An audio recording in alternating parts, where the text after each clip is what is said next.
An alien girl collapsed at his door. She had no idea he was human. The crimson sky of Xerion 7 burned like a dying ember as Lyra's escape pod screamed through the atmosphere, trailing silver fire. Her sleek biosuit sparked and hissed, failing, systems casting eerie shadows across her ethereal features. The Ascendant warrior had never known fear like this, not in her 2 centuries of exploring the galaxy's most dangerous worlds.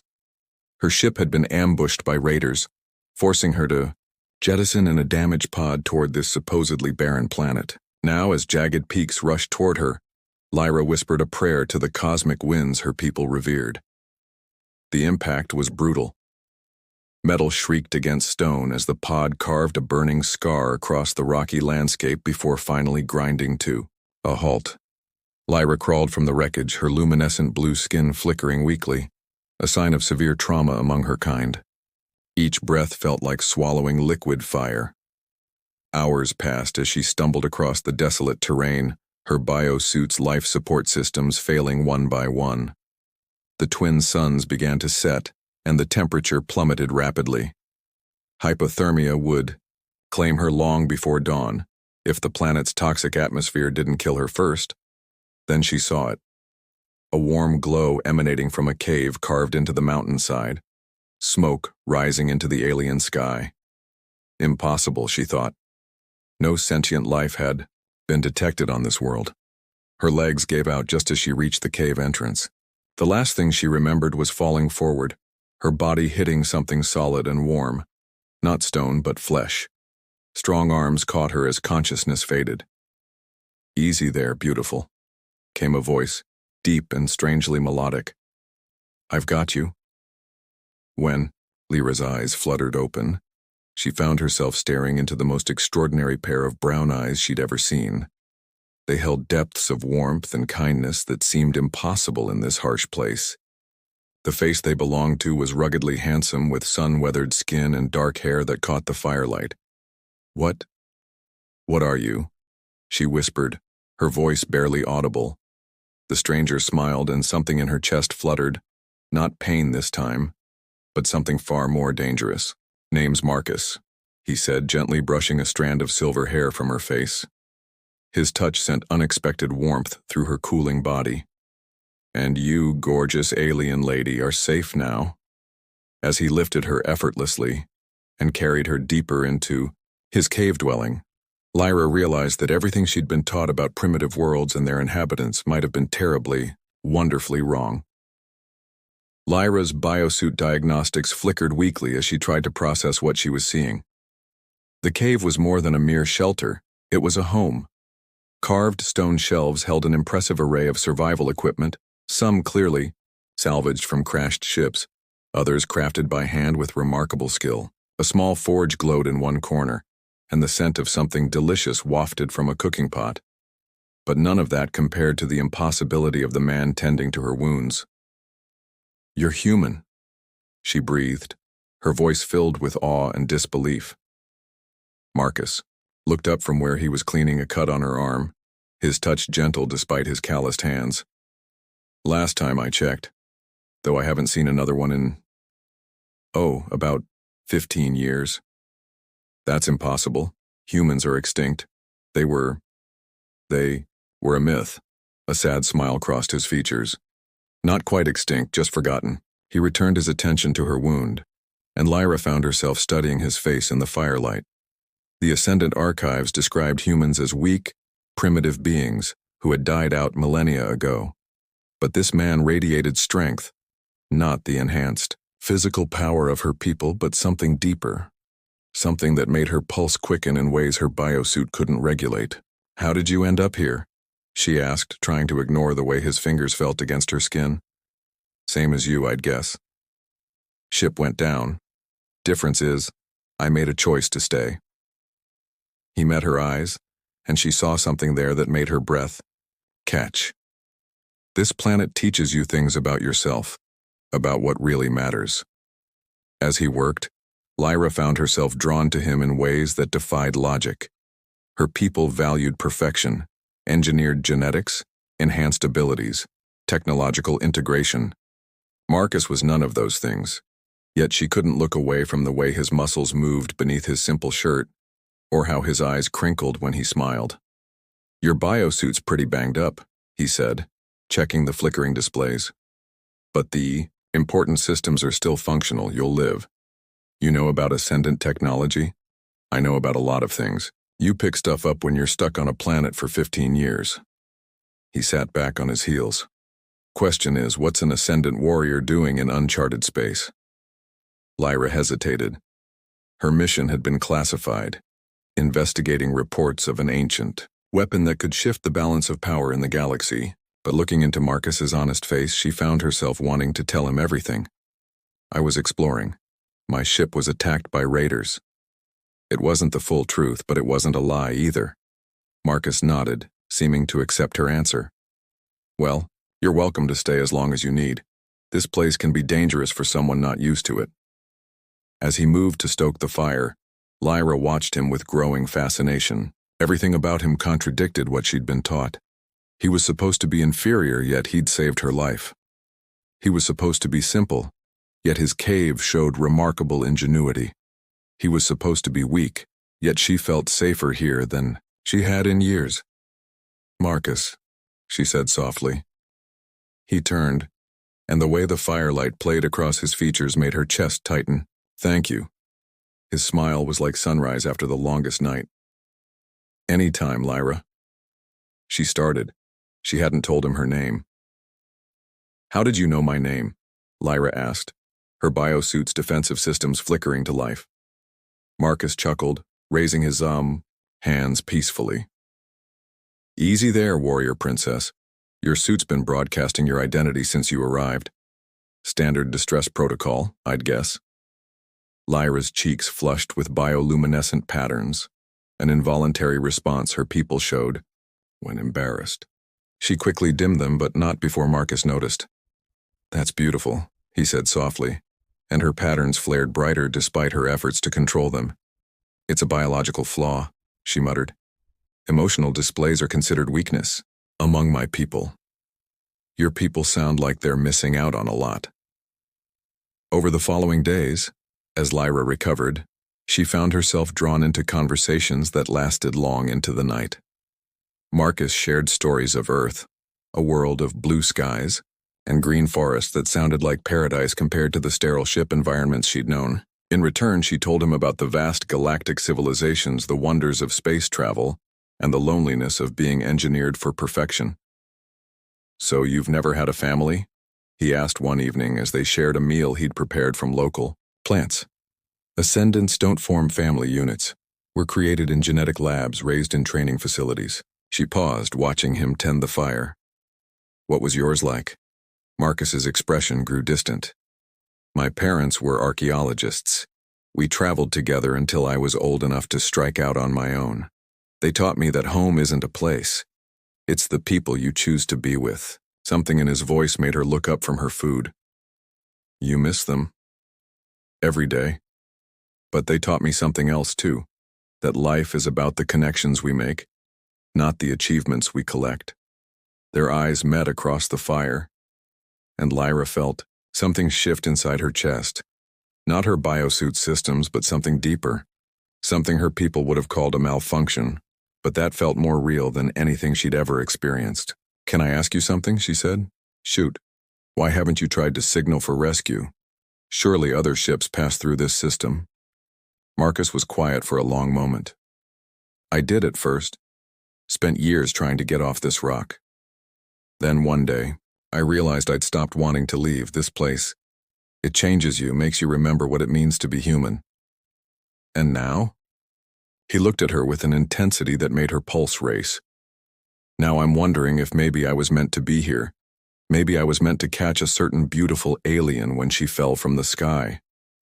Lyra's bioluminescent patterns flared to life across her skin, painting the cave in soft blue and silver light. This time, she didn't try to hide them. "Your people would call me primitive," Marcus said, moving closer to her on the log they shared. "My people would be wrong." Her voice was barely a whisper. When his hand found hers, the touch sent electricity through every nerve in her body. Human skin was so different from Ascendant, warmer, softer, more alive somehow. Lyra, he said, her name a prayer on his lips. Yes, I know we're from different worlds, different species even, but I haven't felt this way about anyone in, well, ever. Her heart hammered against her ribs. Marcus, I'm falling for you hard, and I know it's crazy, but she silenced him by pressing her fingers to his lips, her touch gentle as starlight. It's not crazy, she whispered. It's wonderful. The ground beneath their feet began to tremble as Lyra leaned closer to Marcus, her bioluminescent patterns pulsing in rhythm with her racing heart. But this tremor wasn't from the electricity between them. It was the planet itself, groaning, ominously.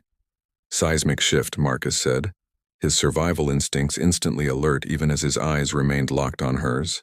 We need to move, now. The romantic moment shattered as the cave began to shake violently. Rocks tumbled from the ceiling, and the fire scattered in sprays of sparks. Marcus grabbed his emergency pack while Lyra's biosuit systems came online, scanning for safe passages. This way, she called, her enhanced sensors detecting a stable path through the collapsing tunnels. They ran together through the underground maze, Marcus's human agility complementing Lyra's technological advantages. When a massive boulder blocked their path, her suit's strength enhancers allowed her to move it. When her scanners failed in the electromagnetic interference, his intimate knowledge of the cave system guided them forward. They emerged into the night just as a massive section of the mountainside collapsed behind them. Both were breathing hard, adrenaline coursing through their systems. Too close, Marcus panted, then noticed Lyra staring at the destruction. Hey, what's wrong? My communicator was in there, my emergency beacon. Without it, I can't signal for rescue. Marcus studied her face in the starlight. Is that what you want? Rescue? The question hung between them like a bridge waiting to be crossed. Lyra realized that somewhere in the past few days, her priorities had shifted completely. The mission that had brought her here seemed distant and unimportant compared to the man standing before her. I don't know, she admitted. A week ago, I would have said yes without hesitation. Now? She stepped closer to him, her biosuit's emotional regulators failing completely as her patterns blazed across her skin like aurora. Now I'm not sure I want to leave. Marcus reached out, his calloused hands cupping her luminescent face. Lyra, you're talking about giving up everything. Your people, your life, your whole civilization. What if I am? Then I'd say you're either crazy, he smiled that heart-stopping smile, or falling as hard as I am. Before she could respond, he kissed her. The touch of his lips was electric, sending shockwaves through her entire being. Her biosuit systems went haywire, unable to process the flood of sensations and emotions. Every nerve ending sang with pleasure she'd never imagined possible. When Wandir, they finally broke apart, both were trembling. That was, she began. Incredible, he finished. They found shelter in a smaller cave, building a new fire and settling close together on Marcus's bedroll. The night was cold, but pressed against his warmth, Lyra felt more comfortable than she ever had in her climate-controlled ship quarters. Tell me about your mission, Marcus said softly, his arms around her. The real one. Lyra stiffened slightly, but something in his voice, trust, acceptance, love, made her want to be honest.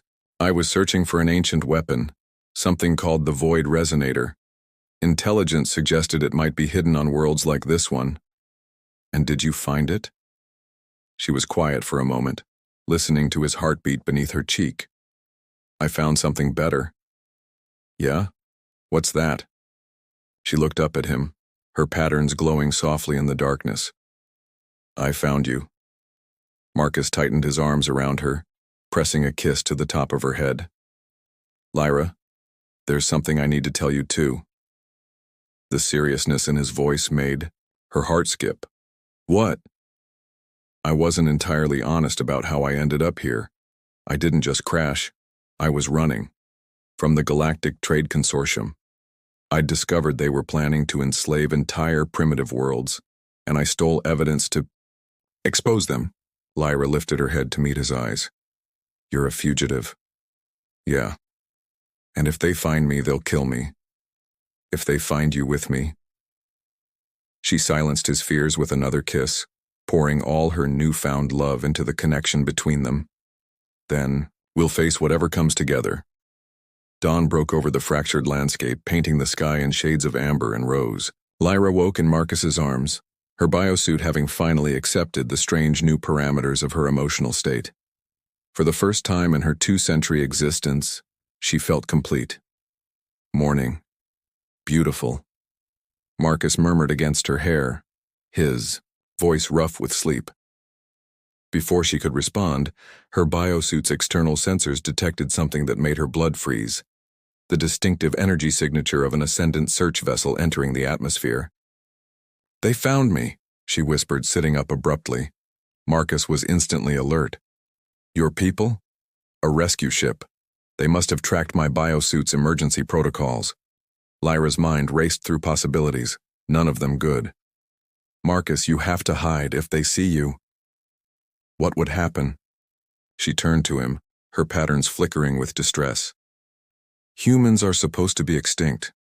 Finding a living one would be significant. They'd want to study you, catalog you, turn you into a specimen. Marcus's jaw tightened. And you? What happens to you? I return to my unit, resume my duties, pretend this never happened. The words tasted like ash in her mouth. They could hear the ship now, its engines growing louder as it approached their location. Marcus stood, pulling on his clothes with quick, efficient movements. There's another option, he said quietly. What? Come, with me. I know places on this planet they'll never find us. We could disappear together. Lyra stared at him, her mind reeling. Marcus, you're asking me to abandon everything. My purpose, my people, my entire existence. I'm asking you to choose love over duty. Choose us over them. The ship was close now, its scanning beams sweeping the area.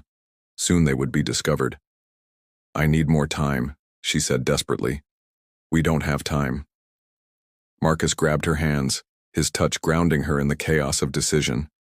Lyra, look at me. In your heart, you already know what you want to do. She did know. The realization had been building since the moment she'd fallen into his arms. Her people had engineered her for perfection, but they'd never understood that. Perfection wasn't about enhanced abilities or flawless genetics. Perfection was this connection, this love, this feeling of being truly, completely alive. If I choose you, she said, her voice trembling, there's no going back. I'll be considered a deserter, a traitor to my own species. And if you choose them? She looked into his eyes and saw her answer reflected there. Then I'll spend the rest of my existence wondering what could have been. The ship's spotlight suddenly blazed down on them, and a voice boomed through external speakers. Ascendant Lyra 7742, identify yourself and prepare for extraction. Marcus squeezed her hands. Whatever you choose, I'll understand. Lyra looked up at the ship hovering above them, then back at the man who had taught her what it meant to be truly human. Her biosuit's communication system activated automatically, ready to respond to her people's call. Instead, she reached up and deliberately disabled it. Lyra, what are you doing? She smiled, her patterns blazing with joy and determination. I'm choosing us. Together, they ran toward the deeper caves as the ship's extraction beams swept the area where they'd been standing moments before. Behind, them amplified voices called her name, ordering her to surrender for immediate pickup. They'll keep searching, Marcus said as they navigated the underground passages. Let them search, Lyra replied, her hand firmly in his. They'll never find what they're looking for. What's that? She stopped and kissed him fiercely, pouring all her love and certainty into the connection between them. They'll never find a perfect ascendant warrior, she whispered against his lips, because she doesn't exist anymore. There's only me, only us. 3 months later, deep in the planet's hidden valley system, Lyra knelt beside a crystal-clear spring, her reflection showing changes that would have alarmed her people. Her biosuit had adapted to prolonged separation from ascendant technology, developing new protocols that prioritized emotional well-being over peak efficiency. Her luminescent patterns had become more vibrant, more varied, painting her skin in colors she'd never known she could produce. Most remarkably, she was happy. "The vegetables are coming along nicely," Marcus called from their garden, a small miracle of terraforming they'd accomplished together, using her biological knowledge and his practical experience. She turned to watch him work, still amazed by how natural this life felt. They'd built their home in a hidden grotto, complete with geothermal heating and fresh water. Her technological abilities, combined with his survival skills, had created something beautiful from nothing. "The tomatoes should be ready in another week," she replied, moving to help him with the irrigation system they'd designed. As they worked side by side, Lyra reflected on the choice she'd made. The Ascendant search had lasted 6 weeks before giving up. They'd declared her dead, a casualty of the hostile planet. In a way, they were right. The Lyra who had crashed here no longer existed. "Do you ever regret it?" Marcus asked that evening as they sat watching the sunset paint the sky in impossible colors. "Which part? Crashing on your planet or falling in love with a supposedly extinct human?" "Any of it. All of it."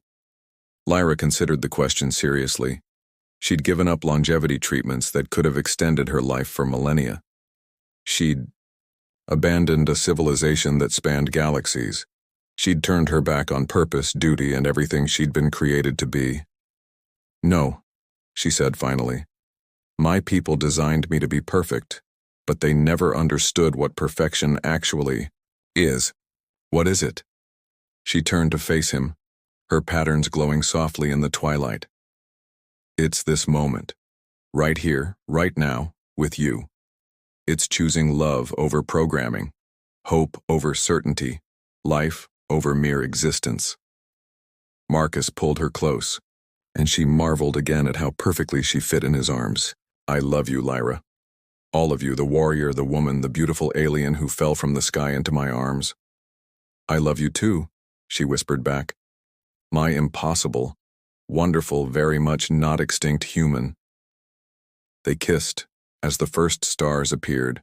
Overhead, the same stars that had once called her to duty now blessing her choice of love. In the distance, the planet's twin moons rose like silver guardians, watching over two beings who had found in each other everything their separate worlds had failed to provide. Later that night, as they lay entwined beneath alien constellations, Lyra traced patterns on Marcus's chest with her glowing fingertips. "What are you writing?" he asked sleepily. "A new star chart," she replied. "One that leads to the only destination that matters." "Which is?" She smiled and pressed her lips to his heart. "Home." Outside their hidden valley, the universe continued its vast dance of civilizations and conflicts, of search and discovery, of duty and honor. But for two lovers who had found perfection in imperfection, who had discovered that the greatest strength was the courage to be vulnerable, the cosmos had narrowed to this: the warmth between them, the promise of tomorrow, and a love that had bridged the space between worlds. In choosing each other, they had become something neither could have been alone. Not just human or ascendant, but something new, something beautiful, something worth crossing the galaxy to find. They had become love itself, written in starlight across the endless night.